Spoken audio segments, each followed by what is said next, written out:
아침에 일어나서 혹시나 하고 뉴스를 보았는데 정말 분노가 치밀어 올라서 참을 수가 없었습니다.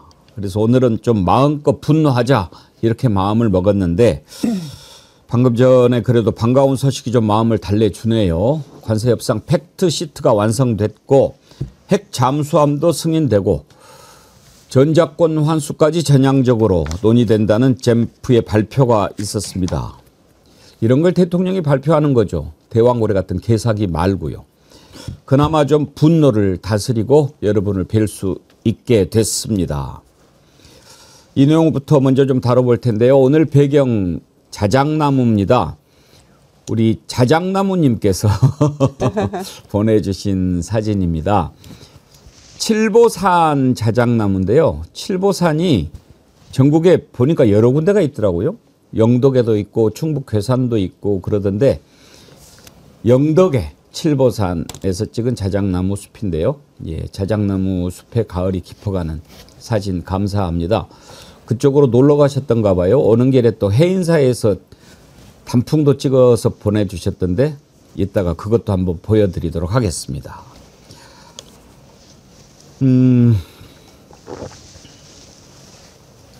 남태현님, 기분 좋게 과메기 먹방 같이 하려고 낮술 대기하다가 과메기 세팅하고 이 새끼 깜빵 갔나 뉴스 보다가 에라이 조세진 그러시는데 조세진이 아니고 남세진이죠. 근데 오늘 과메기 먹방인 거 어떻게 하셨대요? 남태현님? 야, 제가 지난주에 오늘 과메기 한다고 그랬던가요? 약간 그런 느낌의 뉘앙스가 그랬어요? 있었고요. 조세진은 제가 생각하기에는 합성어인데 욕인 것 같습니다. 모르셔서 한 건 아닌 것 같습니다. 남세진이라는 남세진을 알면서 네. 차마 시옷을 못 붙이는. 차마 네. 남편님 그러실 수 있어요. 이은주님, 세상이 묘합니다. 늘 채찍과 당근을 양손에 쥐고 국민을 그나마 숨쉬게 하는 것 같아요. 너무 자신만만 자만하지도 말고 그렇다고 너무 기죽지도 말라는 하늘의 큰 뜻인가요? 오늘은 불화산 같은 화가 아니라 불화산 같은 화이팅으로 우리 다 같이 더 힘을 냅시다. 아자아자 하셨는데 그럽시다. 자, 분노할 것은 분노하고 오늘 세 분 패널 김유정 의원님 어서 오십시오. 네, 안녕하세요. 탄탄TV 김종욱 전 민주연구원 부원장님 반갑습니다. 네, 안녕하세요. 박영식 시사에디터 함께합니다. 네, 안녕하세요. 방금 전에 이재명 대통령이 직접 발표했습니다. 그동안 국힘에서 왜 팩트시트도 안 나오고 자, 팩트시트 나왔습니다. 이제 또 뭐라고 할지 또 그것도 궁금해지는데요. 이재명 대통령 발표하는 모습 한번 보시죠. 존경하는 국민 여러분, 지난 두 차례의 한미 정상회담에서 양국이 합의한 내용이 담긴 공동 설명 자료 조인트 팩트 시트 작성이 마무리됐습니다. 이로써 우리 경제와 안보의 최대 변수 가운데 하나였던 한미 무역 통상 협상 및 안보 협의가 최종적으로 타결됐습니다. 정부를 믿고 아낌없는 성원을 보내주신 국민 여러분, 정부와 함께 발로 현장을 함께 띄워준 기업인 여러분, 국익을 위해 최선을 다해 협상에 임해준 공직자 여러분, 다 여러분 덕분입니다.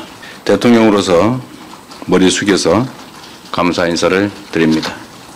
좋은 경쟁을 위해서는 훌륭한 파트너가 있어야 하는 것처럼 이번에 의미 있는 협상 결과를 도출하는 데 있어 다른 무엇보다 트럼프 미 대통령의 합리적 결단이 큰 역할을 했습니다. 트럼프 대통령의 용단에 감사와 존경의 말씀을 전합니다. 특히 우리 경제가 충분히 감내할 수 있는 범위 내에서 또 상업적 합리성이 있는 프로젝트에 한해 투자를 진행한다는 점을 양국 정부가 확인함으로써 원금 회수가 어려운 사업에 투자를 빙자한 사실상 공여가 이루어지는 것 아니냐라는 일각의 불신과 우려 또한 확실하게 불식하게 됐습니다. 예, 자, 팩트시트 완성 어떤 의미가 있습니까, 김유정 의원님? 그동안에 왜 합의문이 없냐라고 국민의힘에서 계속해서 공격을 했었죠. 그리고 국민들에게 뭔가 알리지 않는 이면 합의 내지는 꿍꿍이 속이 있는 거 아니냐. 그래서 빨리 이 종이로 된 문서를 가져와라. 이러면서 계속 닥달을 했었죠. 그런데 마지막에 이제 그 안보 관련해서 원자력 그 추진 잠수함 관련해 가지고 조금 더 마무리할 논의할 내용이 남아 있다라는 게 이제 정설로 알려져 있었고요. 결국 지난번 경주 정상회담, 한미 정상회담 이후 한 16일 만에 이제 마무리가 된 셈입니다. 그래서 그때 그 정상 간에 합의하고 나서 알려졌던 내용들이 이제 문서로서 구체화되었다는 점에서 이제 확인이 된 거죠. 그래서 이거 봐라라고 저희가 이제 내밀 수 있게 됐다는 점에서 굉장히 큰 성과라고 생각하고요. 네, 그래서 그때 그 정상 간에 나눴던 이야기 합의됐다고 발표됐던 부분들이 고스란히 다 담겨 있었어요. 지금 보니까 내용이 달라진 것도 없고 우리가 원하던 바대로 그대로 담겨 있는 것 같아서 정말 다행이고 큰 성과라고 생각합니다. 요즘에 우리 국민들 아주 참 유식해지는데 팩트시트 처음에는 무슨 말인가 좀 궁금해하기도 했어요. 팩트시트라고 하는 게 이제 협상 끝나면 딱 일목요연하게 정리하고 이러는 거죠? 공동 설명 자료를 하는 거니까 예. 공동이 한다는 건 서로 합의한 내용들을 디테일하게 국민들에게 예를 들면 설명을 할 수 있고 또 양자 간에 확인할 수 있는 내용이니까 실질적으로 이제 모든 것이 다 끝난 단계다라고 볼 수 있는 거죠. 근데 저는 오늘 이재명 대통령이 속이 부글부글했을 것 같아요. 왜냐하면 트럼프 대통령한테 감사하다고 얘기는 했었습니다만 감사하겠습니까? 거의 그 강도 같은 행태를 보인 거잖아요. 그럼에도 불구하고 미국이라는 어떤 한미 동맹의 관계 속에서 또 감사하다는 얘기를 할 수밖에 없었고 또 하나는 그 직접 대통령이 입장을 얘기하더라고요. 좀 그러지 마라 국민의힘. 계속 뒷덜미 잡고 난리를 치냐. 나 지금 트럼프랑 협상하기도 힘들어 죽을 판이었어. 근데 뭐 이런 얘기까지 하는 상황이어서 아마 대통령 속은 좀 부글부글했을 거다. 그럼에도 불구하고 일단 한미 간의 팩트까지 나온 상황이라면 불확실성이 완전하게 해소가 됐다. 그럼 이제부터 여기에 맞게 우리 국익적 관점에서 얼마만큼 한미 간 합의들을 좋은 방향으로 끌고 나갈 것인가라고 하는 것은 저는 대통령의 힘뿐만 아니라 국민적인 공감대, 국민적인 지지가 필요하다고 생각하거든요. 그래서 최대의 암적인 존재는 아마 국민의힘이 될 거라는 생각이 많이 들어서 이게 나오고 난 다음에도 어떤 예를 들면 딴지를 걸지 좀 저희가 좀 잘 지켜보고 거기에 대한 명확한 좀 비판적 감시의 시선을 가져야 될 거라 생각이 들긴 합니다만 뭐 그래도 다른 어떤 나라보다도 상당히 잘된 합의를 했고 선방을 했다. 그런 측면에서 우리가 내란 극복 이후에 또 다른 관세 전쟁 속에서 파고를 넘어갈 수 있는 큰 하나의 전환점이 됐다는 생각이 들어서 박수를 보내드리고 싶습니다. 뭐 언제 나오나 걱정했는데 저는 이거 나오면은 또 코스피가 막 올라가고 그럴까 했는데 꼭 또 그렇지도 않네요. 지금 코스피가 4,068인데 어제보다 2.45% 빠졌거든요. 그러니까 이게 나오기는 나올 거다. 뭐 안 나오겠나 이런 생각이 컸던 거 아닐까 싶어요. 아무래도 뭐 이제 주식 시장은 이제 선반영이라는 게 있는 거니까 예. 당연히 팩트시트가 이제 금년간에 나올 거라고 이 우리 시장은 예상을 했던 걸로 보여지고요. 저도 사실은 이제 앵커님과 동일하게 이게 이제 오늘 오전에 대통령의 직접 발표가 있었고 백악관도 사실은 동일한 시간에 팩트시트를 공개함으로 인해서 시장이 좀 뭐랄까 좋은 방향으로 출렁이고 상승 모멘텀이 있지 않을까라고 생각했습니다만은 이제 선반영이 됐다는 거라고 봐야 될 것 같고요. 오늘 인상적인 장면은 한 두 가지 정도로 볼 수 있는데 일단은 그 언제 나오냐라고 팩트시트가 대부분 이제 언론들의 제목이 이러했습니다. 다른 나라는 곧바로 나오는 팩트시트, 왜 한국은 맨날 늦나? 이런 제목의 보도들이 얼마 전까지도 있었는데 진짜 이제 나와 버렸고요. 그리고 그 나온 거에 대해서 왜 이렇게 이 나라 간의 협상에 대해서 국제적으로 어떤 법이 지배하는 협상이 아니라 외교라는 것은 총성 없는 전쟁이고 대통령께서 아까 언급해 주신 대로 미국이라는 강대국이 우리에게 어마어마한 것들을 요구하는데 우리 한국으로서는 버티는 전략만이 유효했다라는 말씀을 직접 하셨단 말이에요. 그런 어떤 고충을 애국적 관점에서 국가의 이익이라는 관점에서 실용주의라는 관점에서 아무리 야당이라고 하더라도 그동안 너무 비판을 위한 비판을 하지 않았나 이제 그 서운함이 있었고 두 번째로는 기자들의 질문 중에 이런 대목이 나왔습니다. 이것도 이제 국민의힘뿐만 아니라 트럼프 입에서 핵잠을 미국에서 건조할 거란 언급이 나왔고 그걸 물꼬를 터서 야당이나 언론이 이거 우리가 건조하는 게 아니라 미국에서 건조하는 거 아니냐. 이제 이런 의혹들이 나오니까 오늘 위성락 대통령 국가안보실장이 어떤 기자의 질문을 그대로 받았습니다. 그럼 장소도 합의한 거냐? 그래서 이거에 대해서는 한미 정상 간의 논의는 처음부터 끝까지 한국에서 건조하는 것을 전제로 진행됐고 협상 자리에서 대통령이 직접 언급한 사안이다. 이재명 대통령이 우리 한국에서 핵잠을 건조하는 것으로 언급한 부분이 있었고 마지막까지 사실 논의가 좀 집중됐던 것은 핵잠 수함을 어디에서 건조하느냐는 문제가 아니라 농축 재처리 부분을 어떻게 할 것인가에 대한 대목이 계속 이제 논쟁거리였던 것이 장소 한국에서 건조하냐 아니냐의 문제는 절대 아니었다라고 거듭 강조했기 때문에 이 두 가지 장면이 인상적으로 다뤄질 예정입니다. 오늘 뭐 우리만 발표한 게 아니고 미국도 발표를 같이 했습니다. 백악관에서 트럼프가 미국은 대한민국의 핵 추진 공격 잠수함을 건조하는 것을 승인했다. 미국은 연료 조달 방식을 포함해 이 사업 추진을 위해 대한민국과 긴밀히 협력할 것이다. 한미 원자력 협정과 미국의 법적 요건에 따라 미국은 한국이 평화적 목적의 우라늄 농축 및 사용 후 핵연료 재처리 절차를 진행하는 것을 지지한다. 그동안 우리가 이제 합의하고 하는 것 어떻게 될 것인가 궁금했던 것 다 사실은 이제 풀렸다 이렇게 볼 수 있습니다. 다만 아까 김종욱 원장님도 말씀하셨듯이 우리가 좀 부글부글 끓었다 그런 얘기했는데요. 이재명 대통령도 오늘 참 소회를 밝혔어요. 우리의 유일한 힘은 버티는 힘이었다. 참 표현이 그렇죠. 그리고 다시 한번 국력을 키워야 되겠다는 생각을 했다. 이렇게 얘기를 했는데 그 말의 뜻이 뭐겠습니까? 에휴, 그렇죠? 네, 한번 들어보겠습니다. 우리가 가진 유일한 힘은 버티는 겁니다. 이게 우리가 가지지 못한 것들을 추가로 새롭게 얻어나기 위한 능동적, 적극적 협상을 하는 게 아니고 상대의 요구에 의해서 국제질서 재편에 따라서 어쩔 수 없이 손실을 최소화해야 되는 그런 일종의 비자발적 협상을 해야 되는 그런 상황에서는 우리가 가진 최대의 무기는 버티는 겁니다. 그게 가장 힘들었다. 그래서 시간이 많이 걸린 것은 우리의 유일한 힘을 최대한 발휘하기 위한 불가피하고도 유일한 조치였다는 점을 말씀드립니다. 늦었다고 혹여라도 지탄하지 않기를 바랍니다. 제가 국력을 키워야 되겠다는 말씀을 자주 드리는 이유도 국제사회는 법적인 강제 규범이 사실상 없습니다.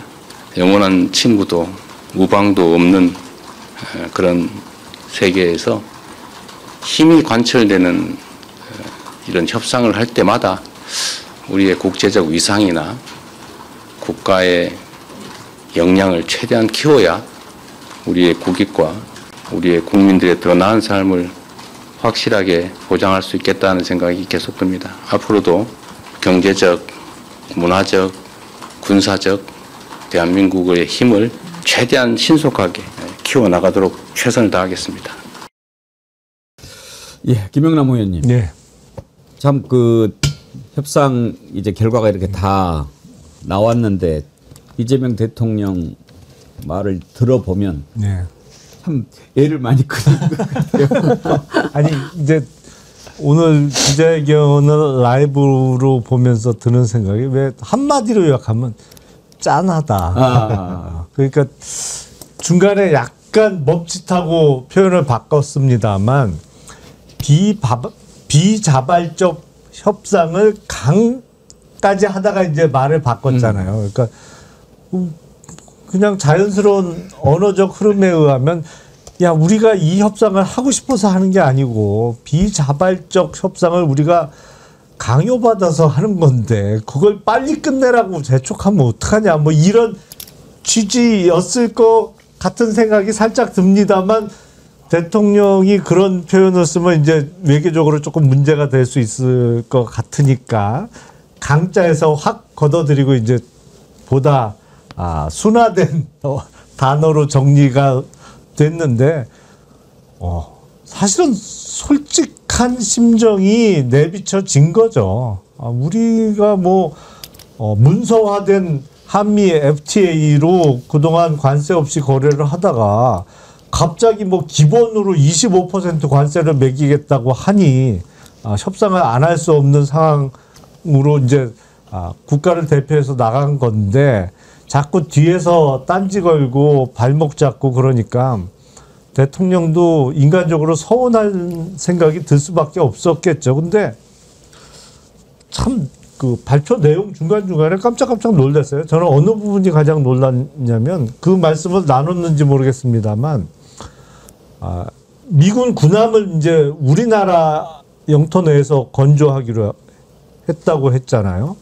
이게 원래 미국 법에 의해서 미국 영토 외에서의 미국 군함을 건조하는 게 법으로 금지되어 있습니다. 그러니까 거기도 이제 중요한 그 무기를 생산할 때는 자국 영토 내에서 생산하도록 되어 있어요. 예. 미국 법에 의해서. 근데 다만 특별한 경우에 미국 대통령이 의회에 통보하고 특별 허가 형태로 할 수 있다. 예외 조항이 있긴 합니다. 근데 오늘 뭐 한미 간의 발표 내용을 보면 미국 군함을 우리나라 땅에서 건조하기로 한 거는 분명해 보이는데 이게 미국 쪽이 미국 국내법을 개정하기로 합의를 한 건지 아니면 미국 대통령의 특별 허가 형태로 우리나라에서의 군함 건조를 추진하기로 한 건지 좀 확인해 봐야 될 것 같아요. 근데 깜짝 놀랐어요. 이거는 사실은 아주 큰 의미가 있는 충격적이고 거죠. 아주 예. 빅 뉴스입니다. 아주 좋은 뉴스입니다. 이제 오늘 발표가 있었으니까 이런저런 분석 기사들이 나오겠지만 일단 맨 처음에 핵 추진 잠수함 얘기가 나왔을 때도 긍정적으로 하겠다라고 하면서도 트럼프가 얘기했던 것은 우리 미국의 필리 조선소에 사도록 그렇게 하자라고 했는데 그건 어떤 문제가 있냐면요. 미국은 지금 필라델피아에서 핵 잠수함을 만들 실력이 없어요. 왜? 갖춰져 있질 않으니까. 거기에서 하려면 아마 한 10년도 더 걸릴걸요. 근데 우리나라는 이미 다 갖춰져 있기 때문에 오케이만 떨어지면 얼마든지 만들 수 있는 거죠. 그런데 그걸 굳이 미국에서 하겠다라고 했을 때는 트럼프가 뭘 모르고 한 건데 우리가 그러지 말고 우리가 다 만들 테니까 허가만 해. 그렇게 된 거죠. 협정이 그렇게 돼 있으니까요. 거기에다가 미국 상선뿐만 아니라 미국 해군 함정 건조까지도 우리나라에서 진행할 수 있도록 그렇게 했다고 하니까 방금 김영남 의원님 말씀하신 것처럼 엄청나게 큰 의미가 있는 거죠. 지금 관세 협상 가지고 미국 대법원에서 이제 또 들여다보고 있는데 사실 좀 이재명 대통령뿐만 아니라 세계 모든 나라 지도자들이 지금 좀 황당하죠. 예를 들면 기존에 있던 것 뭐 서로 계약 관계가 있고 예를 들어서 뭐 집을 서로 이렇게 뭐 적절한 비운지는 모르겠습니다만 계약을 했는데 이게 뭐 1년이나 2년 지나면은 서로 얼마를 올리냐 하는 과정에서 여기 좀 더 달라 또 아니 너무 많다 이런 거야 뭐 할 수 있는데 느닷없이 없던 것을 갖고 와가지고 야야야 이것 줘 그러면 안 돼 이렇게 해버리면 기본적인 신뢰관계가 안 되는 거 아니에요? 그렇죠. 그런 형국가 아닙니까? 그렇습니다. 우리 FTA 체결해서 관세가 없는 상태에서 제로 베이스에서 지금 25% 처음에 얘기했다가 그러면 일단 돈을 좀 내봐. 그래가지고 15% 협상을 마무리한 거 아닙니까?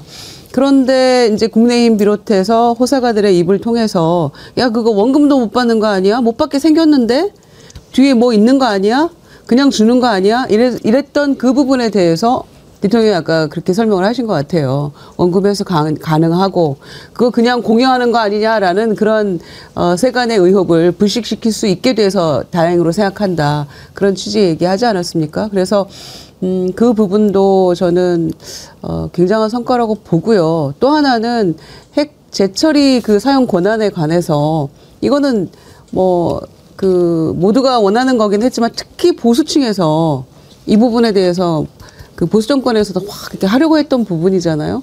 그거를 이재명 정권에서 이렇게 그 지지를 얻어냈다는 거에 대해서 저는 굉장한 성과라고 생각해요. 그래서 이 점에 있어서는 모두의 대통령이 되겠다고 한 그 공약이 이 부분에 있어서 실천되는 지점이 아닌가 생각하고, 그러면 이제 원자력 협정 개정도 자연스럽게 아마 이어질 거기 때문에 이 부분도 굉장한 성과라고 봅니다. 지금 미국 대법원이 아마 내년 1월쯤 선고를 내릴지 모르겠습니다만, 만약에 이거 관세협상 이렇게 하는 거 아니다라고 해버리면 엄청나게 큰 후폭풍이 몰아치고 다 토해내고 그래야 될 텐데, 김종국 원장님, 그럼에도 불구하고 지금 더군다나 미국 대법원 구조가 보수가 더 많이 6대 3이죠. 예, 돼 있는데도 뭐 이런저런 얘기가 나와요. 보수 쪽 판사들도 그건 좀 아닌 것 같다. 왜냐하면 관세라든지 세금은 다 의회의 권한이니까. 혹시라도 이거 관세협상 이렇게 하면 안 돼, 이렇게 내려질 가능성 있다고 보십니까? 저는 뭐 지금 얘기들이 이렇게 나오는 것 같거든요. 그러니까 원래는 보수가 6대 3 구도였는데 이 관세 문제 같은 경우는 오히려 반대 상황이 되고 있다. 그러니까 반대로 트럼프 행정부가 추진하고 있는 관세 문제 자체가 입법권을 훼손한 문제이기 때문에 문제가 있다라고 판결을 내릴 거란 얘기를 하긴 합니다만, 저는 뭐 올부터 내년 초까지 이 발표가 나올 때 트럼프 행정부에서 다양한 방식으로 압박을 하지 않을까 생각이 들어서, 말씀하신 것처럼 이 관세 문제라고 하는 부분과 관련해서 트럼프가 다시 또 건게 있지 않습니까? 아, 내가 지금 관세를 통해서 이 돈 벌어가지고 하려는 게 뭔 줄 알아? 국민들한테 돈을 다 나눠주려고 하는 거야. 근데 당신들이 이번에 그 결정을 이렇게 내버리면 국민들이 받을 돈을 연방 대법원 판결에 따라서 줄 수가 없는 거 아니야? 이렇게 얘기를 해요. 대신 뭐 그 후에 러트릭 상무장관인가 나와서 그 얘기는 아니고 돈 준다는 얘기가 아니라 여러 가지 세제 혜택을 준다는 얘기인데라고 얘기를 했었습니다만, 전 다양한 방식의 압박이 갈 거고, 저는 만약에 이거 연방대법원에서 만약에 부결된다? 이런 상황이 되게 되면 이미 제가 볼 때 내임덕 상태로 갈 수밖에 없고, 내년 11월 중간선거 같은 경우도 근데 어려운 조건으로 가기 때문에, 야, 그런 결정이 날까? 저는 그런 결정이 났으면 좋겠다는 생각이 들긴 하는데, 왜냐하면 저희가 자유무역주의라는 체제 시스템에 살고 있기 때문에. 근데 그렇게 가지는 않을 것 같다라는 느낌이 들어서 어느 정도의 일정한 타협이 있지 않을까라는 생각이 좀 들긴 합니다. 지금 상황에서는. 근데 아마 이제 쟁점이라는 게 이제 그러니까 미국 트럼프 대통령의 권한이 관세 부과 권한을 침해하는지에 대한 쟁점을 지금 법원에서 다루고 있는 건데, 이제 1심과 2심은 그럴 권한이 대통령이 없다라고 얘기를 하고 있지만, 미국 행정부인 트럼프 행정부에서는 사실상 뭐 사문화됐던 무역 확장법 232조라는 게 있다고 합니다. 근데 이 232조라는 것이 외국산 수입 제품과 관련해서 미국의 국가 안보를 위협한다고 판단하거나 국가 안보상 중요한 산업이나 물품에 대해서 수입이 지나치게 늘어나서 미국 내의 생산 능력이 약화된다라고 판단하면 232조를 적용해서 미 상무부가 이것을 결과를 보고받고 관세 부과 등의 적절한 조치를 할 수 있다라고 이제 행정부 쪽은 주장을 하고 있는 것이죠. 그래서 이걸 그대로 만약에 유지하게 되면 다른 법적 근거를 활용해서 얼마든지 관세 정책을 유지할 수 있다라는 것이 트럼프 행정부의 입장인데, 그렇게 된다고 하면 관세 협상 자체가 완전히 무산되지 않을 수도 있다라는 뭐 또 다른 해석들도 있긴 한데요. 다만 이제 대법원이 그런 결정을 내리게 되면은 뭐 지금까지 걷어들였던 이 관세들을 다 토해내게 되는 것이고, 한미 무역 협상뿐만 아니라 여러 국가들과 함께 했던 이 협상 자체가 이게 뭐 이제 무산이 되는 것이니까 국제 질서의 대혼돈 상태가 되는 거라서 과연 그런 부담을 대법원이 짊어질 수 있을지는 사실은 전문가들이 굉장히 미지수라고 보고 있는 것이죠.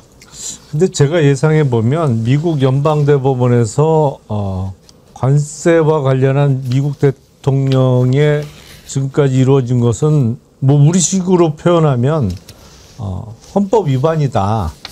그래서 대통령에게 그런 권한이 없다라고 판결이 날 가능성이 저는 높다고 봐요. 다만 그러면 여태까지 걷어들였던 관세를 도로 돌려줘야 되냐? 그거를 아마 지금 이제 상호관세 관련해서 우리가 협상을 한 거잖아요.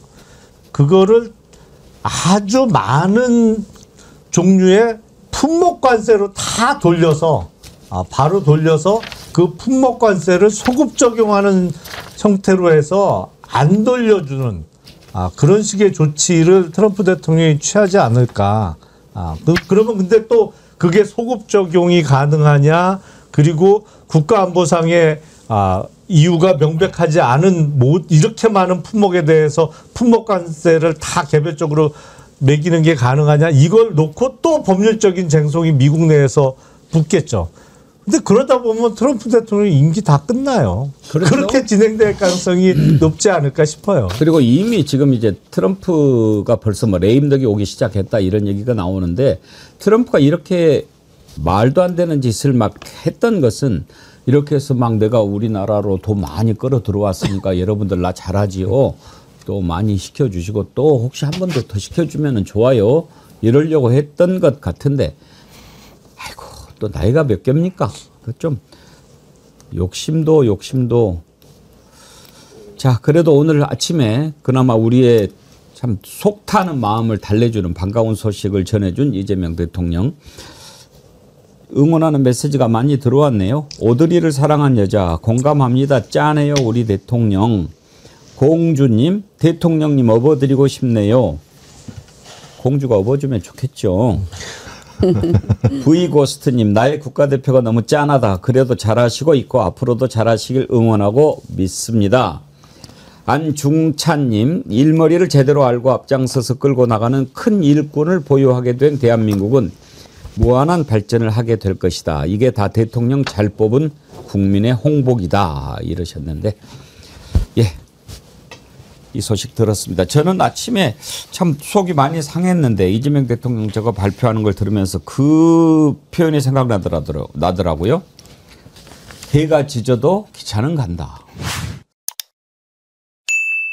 팩트시트라고 중요한 현안을 딱 정리해 놓은 거.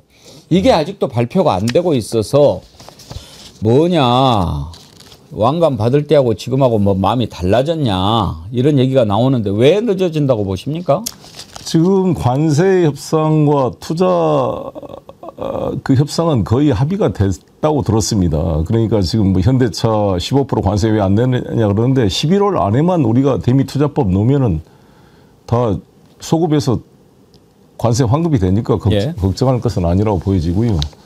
단지 이제 지금 안보 사안에 대해서 특히 저는 그 사용 후 핵연료 재처리 문제, 그러니까 원자력 협정 개정 문제를 통한 핵 연료 공급 문제가 쟁점이 되는 것 같고요. 뭐 핵 잠수함 건조 장소를 뭐 필리로 할 거냐, 한국으로 할 거냐 이런 논란도 있는 것 같습니다. 저는 뭐 잘 논의를 해서 정리되지 않을 것인가 별로 저는 걱정하지 않고 그래요? 있습니다. 예. 그래도 뭔가 빨리 나와야 되는데 늦게 나오니까 뭐가 문제는 있는 거 아닌가 하는데 그런 문제 없다고 보시는 겁니까? 문제가 없을 수는 없겠지만 계속 논의를 해 가는 거죠. 어차피 지금 투자 관세 문제는 정리되어 있고 이걸로 쟁점이 된 건 아닌데 핵 연료 공급의 문제는 아주 예민한 문제고 트럼프 대통령이 그냥 즉석에서 받았는데 우리 이재명 대통령도 즉석에서 말한 거잖아요. 그래서 밑에 애들이 수습하려고 지금 노력을 할 텐데 첫 번째는 우리나라 원자력 협정이 2015년도에 개정돼서 20년 후인 2035년도에 종료가 됩니다. 예. 그때 우리 현재 사용 후 핵 연료는 우라늄 U235 20% 이하 농축도는 사안별로 미국의 동의를 받아 할 수가 있게 돼 있는데 이거를 포괄적 승인을 해달라는 거죠. 우리 일본처럼. 근데 그 문제하고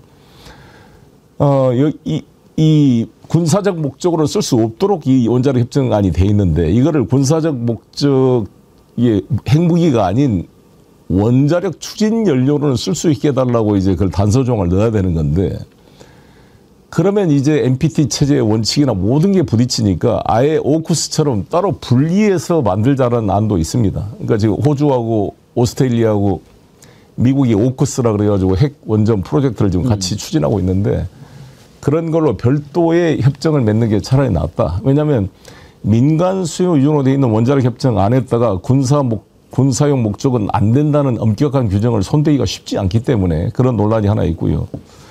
두 번째는 핵 잠수함 건설 장소를 필리로 할 거냐 옥포로 할 거냐의 문제인데 저는 필리했다 하는 것은 사실상 불가능하다. 예. 그러니까 서로 윈윈 하자는 거죠. 일부 공정을 거기다가 최후 공정을 필리에다 맡기고 대부분을 여기서 만들어서 김밥처럼 만드는 거거든요. 김밥 잘라놓은 것처럼 이게 통으로 만들어서 이걸 붙여가지고 특수용접으로 고등어처럼 이렇게 잠수함을 만드는 프로세스인데 이런 것들을 우리 옥포에다가 만들려면 이 핵추진 잠수함급을 만약에 버지니아급 아마 지금 우리가 3,000톤급을 이야기하는데 아마 핵추진 연료 되면 6,000톤급 이상 갈 수가 있어요.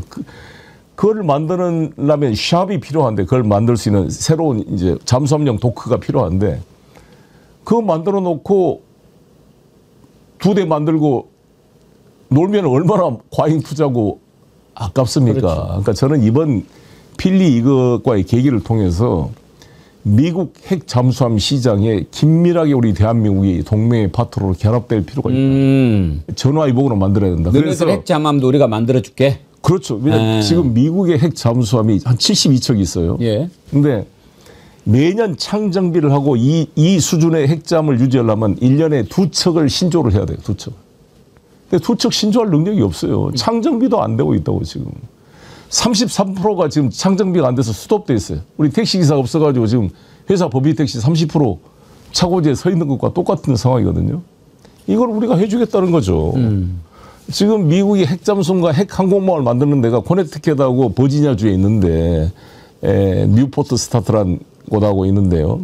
제네럴 다이내믹스 일렉트리시티 그 보트라는 회사, 두 회사가 하고 있습니다. 그 한국 버지니아 코네티켓에. 근데 거기도 생산 캐파가 제대로 못 따라가는, 이거 유지가 안 되는 거예요. MRO가 안 되는 거죠. MRO라는 게 메인티너스 리페어 오버홀이라고 해서 그걸 창정비하는 건데요. 창정비 기간이 1년이 걸려요. 1년. 그래서 미국의 소위 말한 지금 작년에 신조를 중국이 50척인가를 만들었는데 미국은 한 척 만들었다는 거 아닙니까? 이런 상태로 가면 이 해군력을 중국한테 밀릴 수밖에 없어요.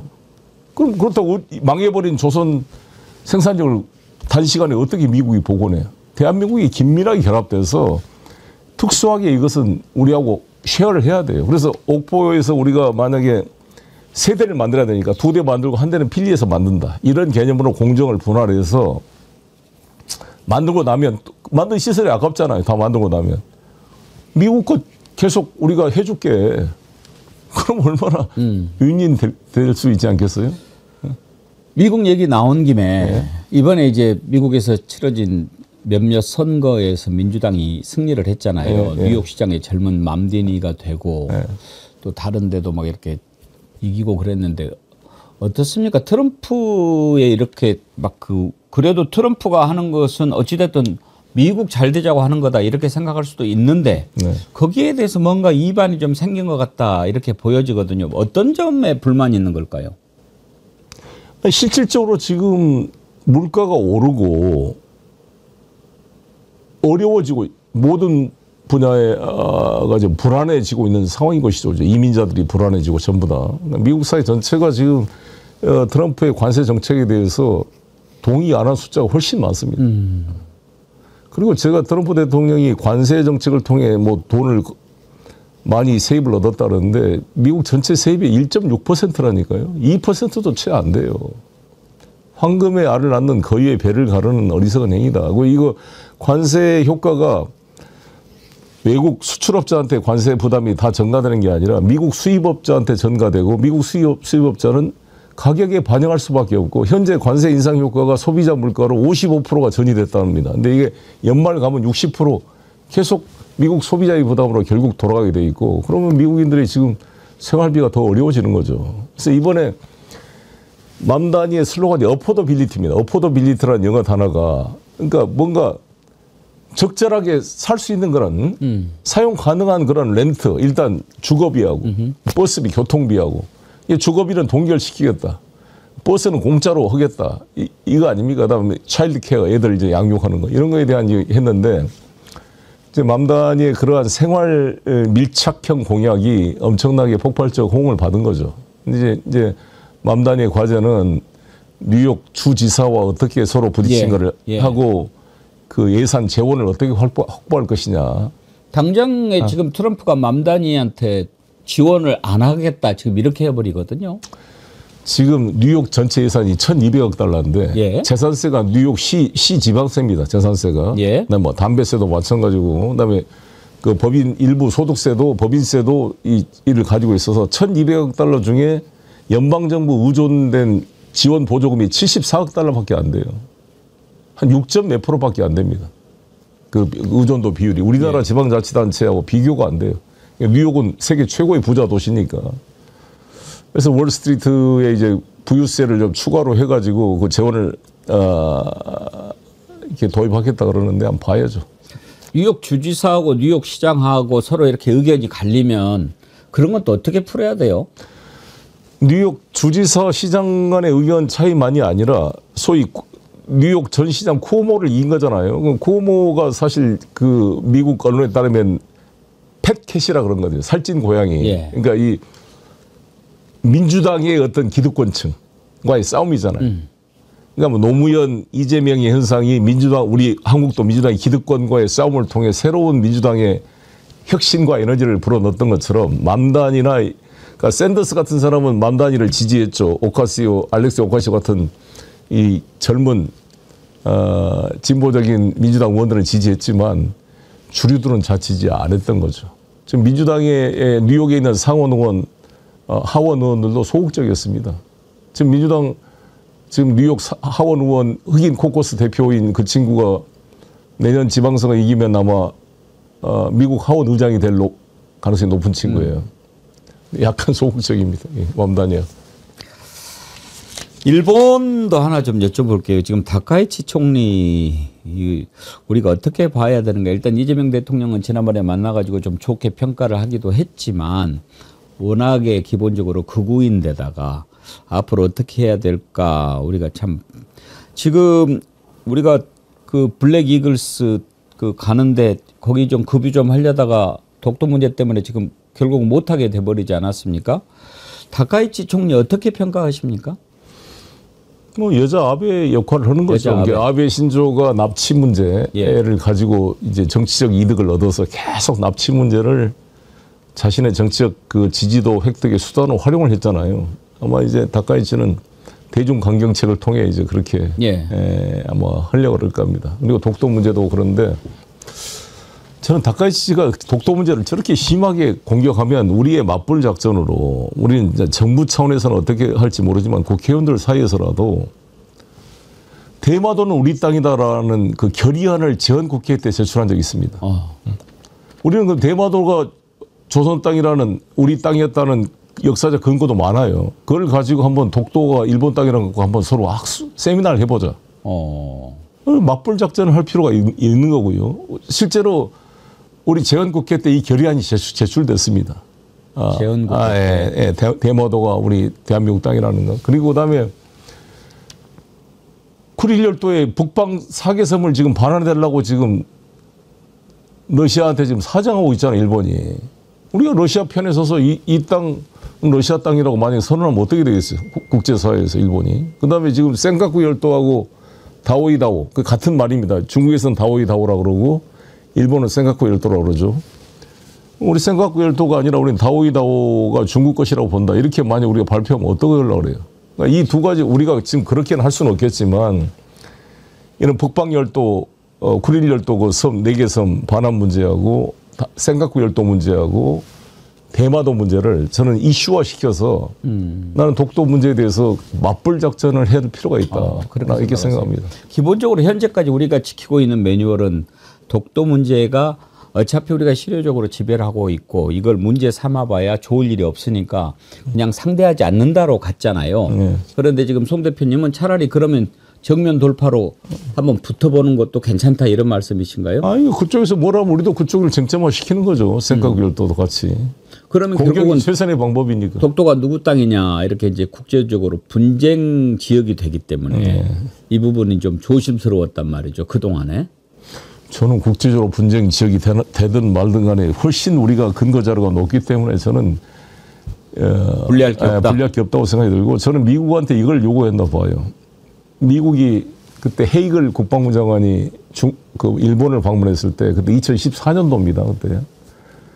그때 일본이 뭘 요구했냐면 센카쿠 열도가 미일 안보 조약의 대상임을 확인시켜줬어요. 그 말은 뭐냐? 미일이 안보 조약이라는 게 일본의 방위를 위해서 미국이 같이 참여한다는 것인데 만약에 센카쿠 열도가 그 대상에 포함된다 그러면 완전히 미국이 방위를 보장해 주는 거죠.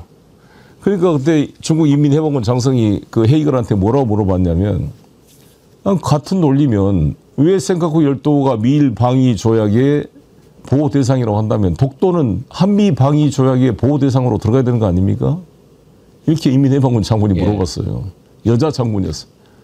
내가 좀 똑똑하다고 칭찬 편지를 보내줬어요. 우리나라 장군이 해야 될 말을 했다. 그래서 저는 우리 미국 측에 지속적으로 한미 상호 방위 조약 대상에 독도를 포함시키려는 외교적 노력을 지속화시켰나 봅니다. 고맙습니다. 역시 뭐 막힌 데가 없고 만물 박사시고 그러니까 한 가지만 더 경제 관련해 가지고 네. 지금 코스피가 좀 출렁거리고 뭐 조정기도 했는데 오늘 보니까 또 다시 올라갔어요.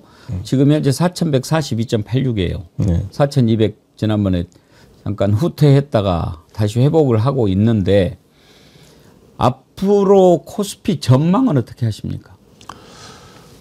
저는 기본적으로 코스피는 이제 등락을 거듭하겠지만 저는 이 이재명 정부에 대한 신뢰가 있기 때문에 저는 계속 발전해 갈 것이다. 5천까지 갈 수 있을 것이다. 이렇게 생각합니다. 근데 이제 가장 큰 문제는 코스피가 오르는데 왜 환율이 안 떨어지느냐. 이에 대한 걱정이 있는 예. 거잖아요. 이게 이제 소위 말하는 서학개미. 우리나라 투자자들이 외국 주식을 산 게 거의 한 1조 정도를 샀어요. 최근에. 그러니까 이게 지금 외국인들이 1조가 아니라 1,000조인가 1,000조? 1,000조. 예. 1,000조. 예. 죄송합니다. 1,000조 정도를 그러니까 외국인들이 우리가 사는 게 한 230 몇 조인가? 아무튼 외국인들이 한국 주식 매수한 거에 3배를 샀다고요. 예. 한 1,000조 가까이 투자를 했어요. 그만큼 외환 수요가 달러가 밖으로 빠져나가는 거죠.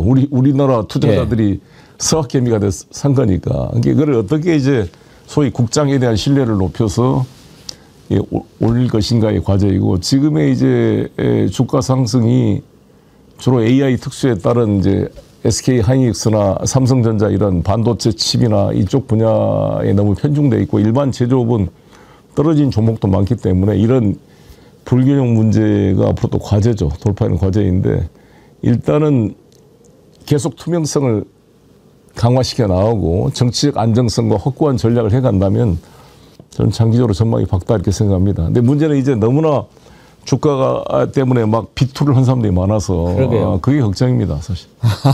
참 그런 건 보면 그래서 참 어쩔 수가 대통령께서 없어. 예. 장기 보유 주식 투자자한테 페이버를 좀 줘라. 예. 정말 정확한 말씀이고 주식 투자하면 좀 몇 년 그냥 묻어놓고 있을 생각을 해야 되는데 그러게요. 너무 빚을 얻어가지고 단기 투자에 이렇게 연연하다 보면 걱정이 큽니다. 이게. 참 쉽지 않죠. 네.